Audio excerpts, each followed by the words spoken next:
Hi guys, this is Melissa from Melissa Loves Orchids, and guess what we have today? We are going to do a very easy mounting. I really like how my species phals and other small phals look mounted. So that's what we're going to do today. We are going to attempt to put these two together, the Phalaenopsis mini mark and this one that is no ID but light scent, so I can tell she is something special. Look how pretty. So we are going to put these two together and then I will be done with my mounting. I will have you no, I have one more piece of cork. So you know what that means. If I have some cork left and nothing to mount on it, you know what that means. So someone had asked me, how do you mount it? Why didn't I film the whole thing? I don't know, because I think it's so simple and I think some of you are such experts. So this is the bath, and I know it looks, oh my god, it's a dirty. No, I just scrubbed it. It's stained because sometimes I put a whole basket in there. So, and another thing, someone had said wait until the buds open. So that's what I did, and I hope she'll be okay. I think she will, because I'm going to do it very gently. So the first step for me is let them soak a little bit to wet that spag moss that they're in. Give them a little bath. That's the first thing I do. I already have my new spag moss. This is the one that I use from New Zealand. I already have it here, previously wet but not soaked. Okay, this, bye. And this one seems to be wet already. Look at that, very wet already. So I don't even think I need to soak her, but anyways. And she did not come with a tag. So the next step is trying to configure them on the mount. So my idea is to have mini mark up here and No Name Beautiful fuchsia maybe right about here. And of course, when they grow bigger, I will deal with that situation as it comes. I'm not too concerned. I have my favorite skinny shears that cut through this really easily. So all you have to do is kind of decide where you want it and go like this. Twisty, twisty. The only thing that I've learned is don't put your hand here, because this is where it comes out of. So be very careful where you put your hands, and then just twist and turn. And guys, we have right now, I know you're gonna see me start glistening, and then you're gonna see me start profusely sweating, and it is what it is. It just rained, so the amount of humidity coming up is intense. I want to say in the car on the way home from work, it said it was 99, toasty. Okay, so first hole done. That's all it is. And let me tell you, this part, when you're stressed and you make that hole, you automatically feel better. See it there? You see it better this way. Look. See it there? There it is. So I'm gonna give it about 1.5 inches so that I can place, being careful, so I can place my orchid and place my zip tie, okay, and hold my moss. And then it's gonna sit comfortably, and I'm gonna definitely try to position my orchids in a way that they are this way. Let me show you what my other ones look like. Just in case you didn't see the other video, you will see how gorgeous it looks. Wait for me, don't leave. So just in case you didn't see how I put them on here? Very simply with zip ties. Okay, and yeah, sometimes the spag moss will not stay on there exactly. Okay, but as long as most of it is there, look how pretty. I actually love the way it looks. And just because the crown is not sitting like this, it may avoid for crown rot, just in case. So I actually love the way it looks. Here's the other one. Okay, so you got to give your plants, your orchids, a chance to acclimate to their mount. I know at first they look like they're drooping a little bit, but then you'll see they will acclimate. The roots will grab onto this fabulous cork and they'll take hold. Yes, so those are my examples. That is why I've decided that I'm going to do it one more time. So I'm going to make the hole.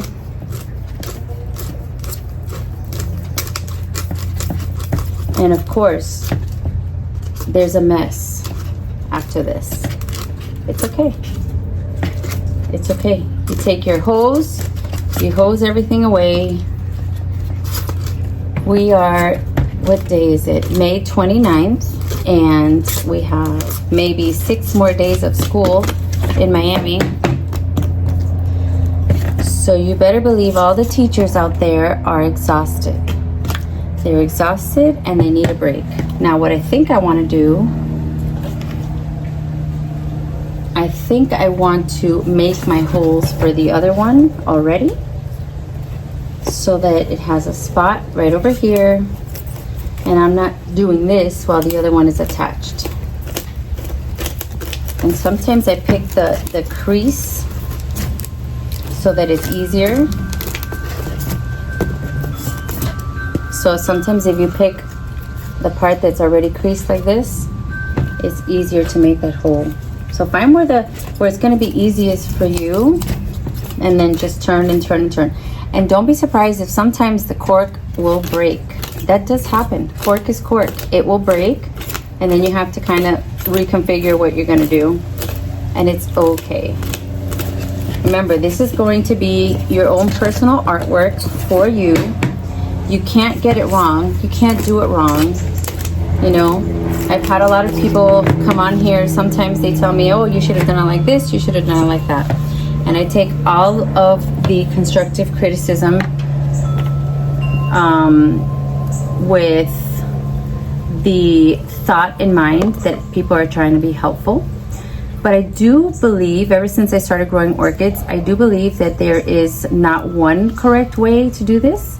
I think that you can do this very creatively. You can find new ways, you can innovate, find new media, find new ways to mount, to repot, to fertilize. You know, it doesn't always have to be exactly how everyone else has done it. So that's that. I do, you know what, someone did tell me to shut off the bells, so I'm gonna do that.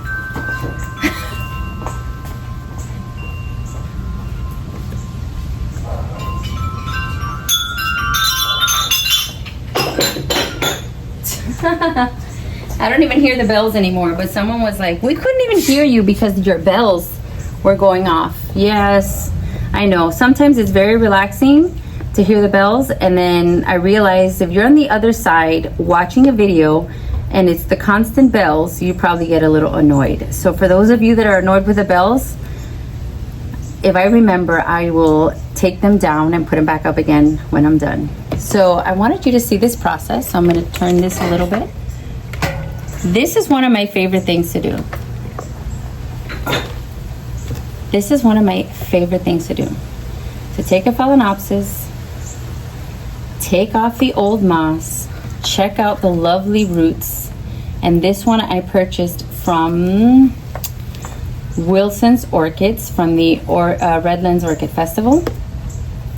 And this is not the first, but one of many that I've purchased from Wilson that end up being extremely healthy and do well for me. So I definitely could recommend Wilson's Orchids for sure. And price-wise, also very good. If you're looking for rarities though, I want to recommend another seller. If you're looking for species phals that are more rare and hard to find, and you can't get out to an orchid festival, then I'd ask you to check out HC Orchids. So I will put the link, because if you use code WELCOME with my link, then you could save 15% off and order your species fowl. And if you see what he has on there, oh my goodness, you guys would flip out. So many beauties, things that I've never seen before. And I have received some from him, so I know that you're gonna get something really good.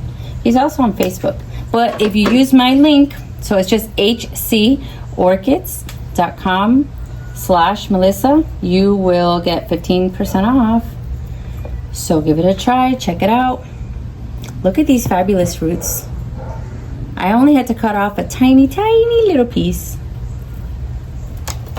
And then I'm gonna wet them again, give them a little rinse, kind of hard when all the moss is in here.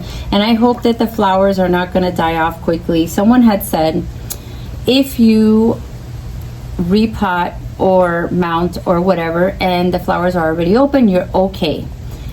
And if you do it while they're in bud, then you might have bud blast. So I waited, and now I'm ready to mount. I couldn't wait anymore. This is so relaxing for me that I was really looking forward to doing a couple projects. And they look so good on the mount. Don't you agree? Let me know in the comments if you agree. Having these fowls like this, how they would be seen in the wild, like this on a mount, is like so beautiful. Oh my goodness. I see these roots going a little bit more wild than, yeesh. This is gonna take some configuring. So what I do is I wet, I think I need a little bit more water, a little dunk. Okay, I wet and then I start trying to place. But this is the part that can get tricky. Be careful with your plants. Be careful with your orchid. Sometimes putting the zip tie first can make it easier. And your hands will get dirty and your rings will get all messed up. It's okay. So this is what it looks like. Okay, in the back you're gonna have that, and this is where I attach the label. All right, this is the tricky part. So at first I try to find like where half of them are so they can lie as flat as can be, but then you also want them to be able to have a little cushion of the moss. This is where the creativity comes in, and you feel like you've done something artistic once you place them on here. I love it. And you gotta be very careful not to squish all the roots, because sometimes you're gonna feel like, if I press it too hard, am I gonna squish all these roots? So I try to do a buffer, but the roots have to get onto that cork. So you really want that. You want the roots. See what I'm doing here? I'm just positioning the orchid in a natural way so that it can fall nicely, not get waterlogged.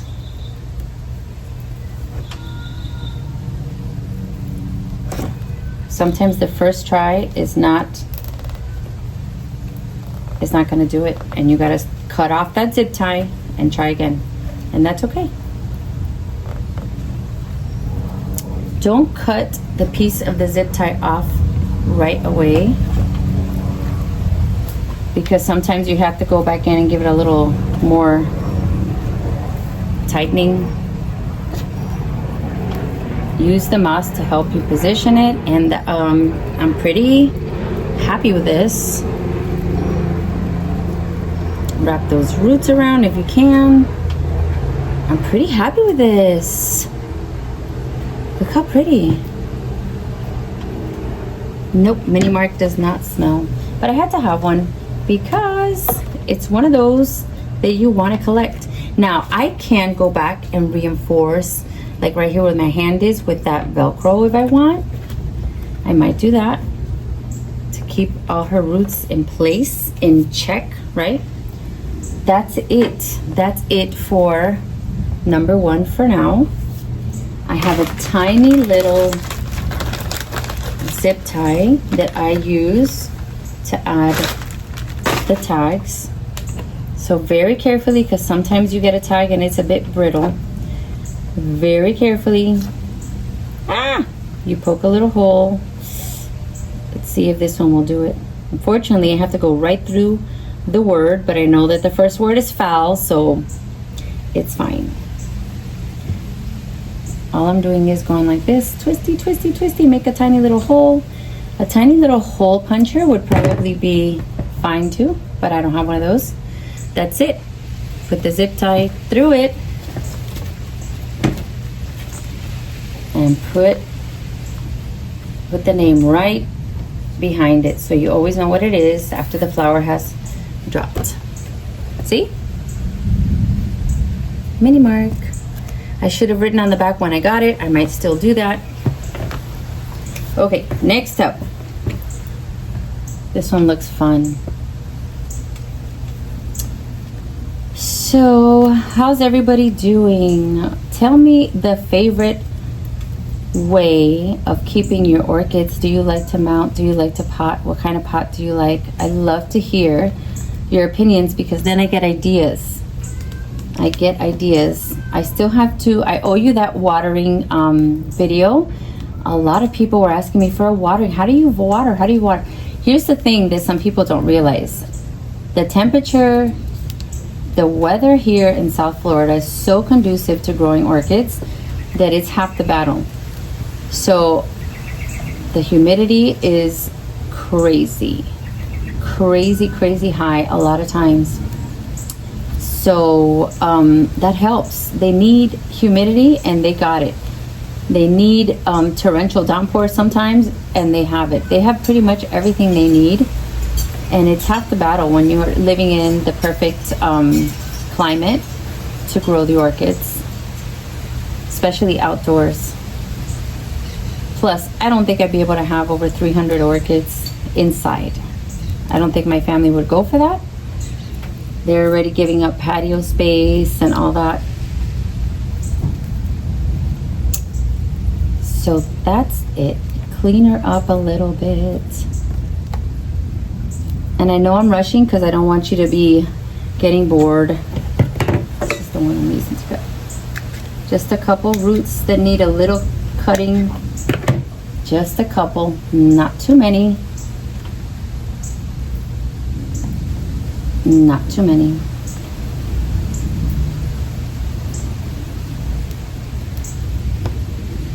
See, when you see a root like this, I cut that off. Even though that still absorbs, but I don't really like to have it showing like that. And plus, you always take into consideration how many roots you have. If you have like one and it's not looking good, or two, then you try to save that as much as you can. But if you have a bunch of good roots, like this one does, then you know that the ones that are looking iffy, you can cut.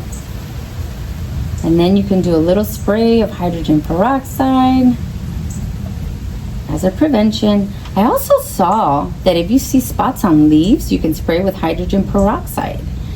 And I didn't know that. I usually use that on the roots. Let me know if you do that. Let me know if you think it's a good idea. Hydrogen peroxide on the roots. On not only the roots, but on the leaves, if you see any spots. And I have one that has some spots, and I was wondering, maybe that'll do the trick. I know I need the fungicide treatment, which is coming up soon, but hydrogen peroxide on the leaves, for spots. Very interesting. I want to try it. So as a new grower, I do like to try new things, and I do prepare myself just in case these new ideas don't work out. Okay, that's it. Next part, kind of sort of easy peasy. And she's gonna look like she's facing down, and that's okay. I don't mind that at all. Oh no, don't tell me I ran out of the long zip ties and I have to do two. Did I already use all the long zip ties? Yes, I did. I think I need to buy some more. I got these on Amazon actually. So I'm just gonna have to put two together.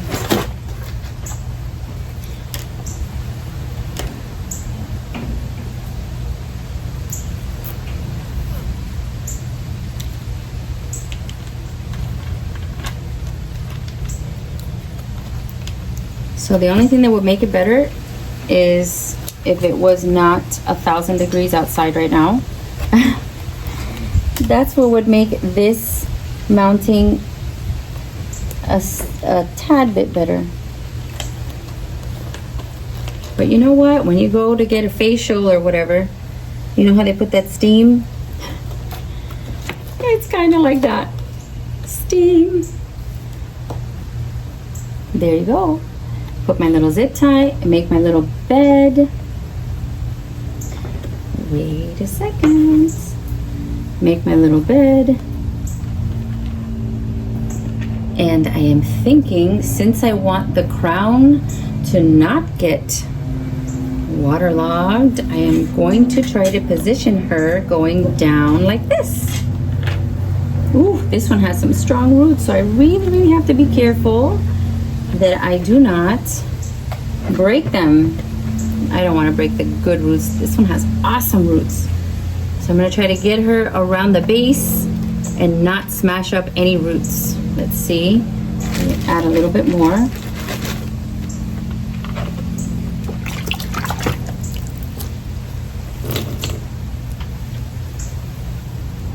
This is looking so good. I hope you guys try this. I always try to tell you, hey, I'm a newbie too. It's okay. You will make mistakes, but you will learn. Don't be afraid to try things. If you see professionals do it, give it a try. Give it a try. I'm already comfortable with repotting, and I'm definitely comfortable with mounting, but it doesn't happen by just watching. It happens by doing and trying. So give it a try, guys. That's the only tricky part. When you do 2 zip ties, you gotta pull from the back and pull from the front. All right. So I might do a little reinforcement. Oh my goodness, I think she looks gorgeous, and you look gorgeous too. Both of you look so good. I'm gonna say that you guys are like cousins. Look how pretty. I love it. Scoot, scoot. Look how pretty. So yes, it looks like I put them upside down, don't I? Doesn't it look like I put it upside down? Yes, but you know what? This is going to be gorgeous. Yes, right now the spike was staked up and now it's facing down, but it's okay because in the long run, I'm going to hang her. I'm gonna use these hooks from Home Depot or wherever you wanna get your hooks from. You can make your own hooks too. These are S hooks, okay? I believe this one is 18 inches. They have an even longer one, 30 something inches. But this one is perfect for my pergola. I make one more hole through here and I can hook this and hang it. And for these fowls, I think I'm gonna be hanging them from the patio. I have a couple spots where I put my first mount that I think they would look gorgeous. So let me know what you think. I hope you enjoyed this video. I want to thank you for the super thanks. If you don't know what the super thanks is, it's a way to support the channel, a way to support me. If you have that ability, you can choose whatever amount you want, and that really helps when I'm buying supplies, when I'm doing nursery visits and I end up getting orchids and stuff like that, and I go to shows that usually there's an entrance fee to pay, and you know, all that stuff. As you know, I'm a teacher, so yeah, with that I think I've said it all. So thank you guys for supporting me. Those of you that have, I really appreciate it. And if you didn't know what that button was, that's what it is. And if you can, I would appreciate that too. So thank you for joining me. I'll see you next time. Leave me in your comments, what do you think of my new mounting? And yeah, what are some of your favorite orchids to keep? Coming up next, we have a video on very highly fragranced orchids. So stay tuned for that. Bye. See you later.